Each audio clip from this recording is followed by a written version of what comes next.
नमस्कार, मी लतिका महाराष्ट्र रेसिपीमध्ये मी तुमचं स्वागत करत आहे। आज आपण साबुदाणा वडा बनवणार आहोत, पण त्याआधी चॅनलला सबस्क्राइब करा आणि बेल आयकॉनवर क्लिक करा। त्यासाठी लागणारे साहित्य 200 ग्रॅम साबुदाणा मी रात्री भिजत घातलेले बघा। 8 ते 9 तास साबुदाणा भिजत घातलेले, असे चांगले सॉफ्ट भिजलेले आहेत बघा। 2 ते 3 पाण्याने धुवायचे स्वच्छ आणि पूर्ण पाणी निथळून घ्यायचं। एकदम थोडंसं पाणी ठेवायचं तर चांगले भिजतात आणि खिचडी काय चिकटपी होत नाही। 50 ग्रॅम शेंगदाणे भाजून कुटून घेतलेले, पूर्ण त्याची साल काढून कुटून घेतलेले, तर असे जरा मोठे मोठे कुटलेले आहेत। 6 ते 7 मिरच्या कुटून घेतलेल्या आहेत। चवीपुरतं मीठ आहेत आणि 3 बटाटे शिजवून साल काढून घेतलेले आहेत। तर आपण बनवायला सुरुवात करूया। शेंगदाण्याचं कूट थोडंसं मोठंच कुटायचं, कारण वड्यासाठी चांगलं असतं।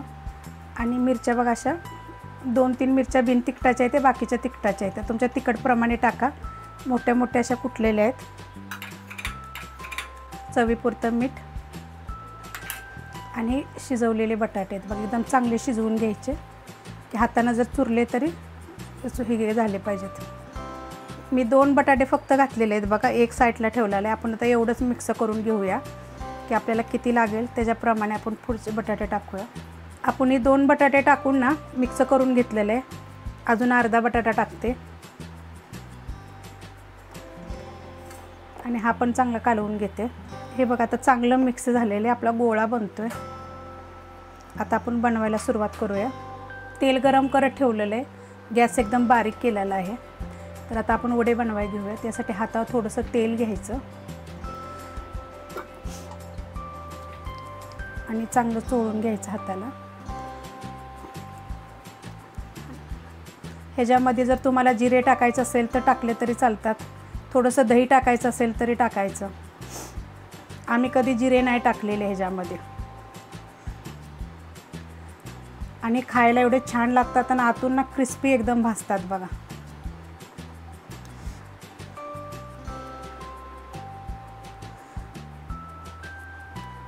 बघा, अशा पद्धतीने 200 ग्रॅमला ना 2.5 बटाटा, छोटे छोटे आकाराचे 3 बटाटे टाकले तरी होतील। हे बघा, अशा पद्धतीने मी बाकीचे करून घेते। हे 5 बनवून घेतलेले आहेत। आता आपण दुसरे बनवूया बघा। असे लंबुळके पण बनवले तर ते छान असतात बघा, छान लागतात एकदम।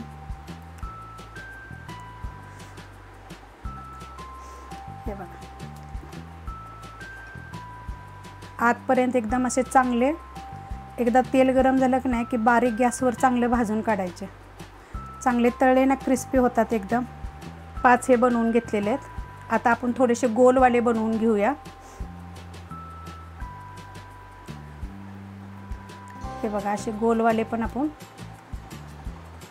बनवून घेऊया बाकीचे। अशा पद्धतीने मी आता बाकीचे बनवून घेते। मी आता ना हे वडे सगळ्या आकाराचे बनवून घेतलेले आहेत। आता आपण हे एवढे तळून घेऊया। तेल आपलं बघा चांगलं गरम झालेलं आहे। एक एक असं सोडून घ्यायचे। मी चांगले ना दोन्ही साईडून चांगले तळून घ्यायचे एकदम। आणि जेवढं तुम्ही ना तापल्यानंतर बारीक गॅसवर तळाल ना तेवढं ते आतून चांगले क्रिस्पी होतात। आता आपण पलटी पाठीमागच्या साईडून भाजून घेऊया बघा।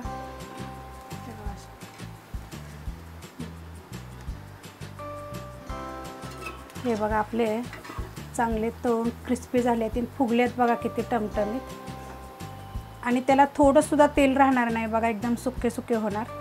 दाखवते तुम्हाला काढताना। हे बघा, कडक एकदम एकदम कडक असे होतात। आता आपण दुसरे तळून घेऊया।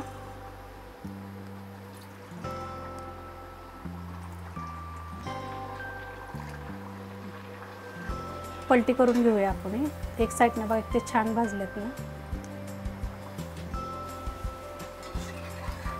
हे बघा, आता हे पण चांगले तळून घेतलेले आहेत।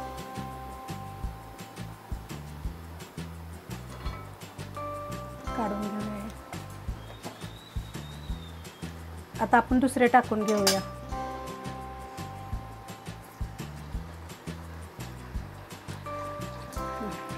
पलटी आपण करून घेऊया। हे बघा आपलं चांगलं तळून घेतलेलं आहे. हे बघा लाल असं चांगलं.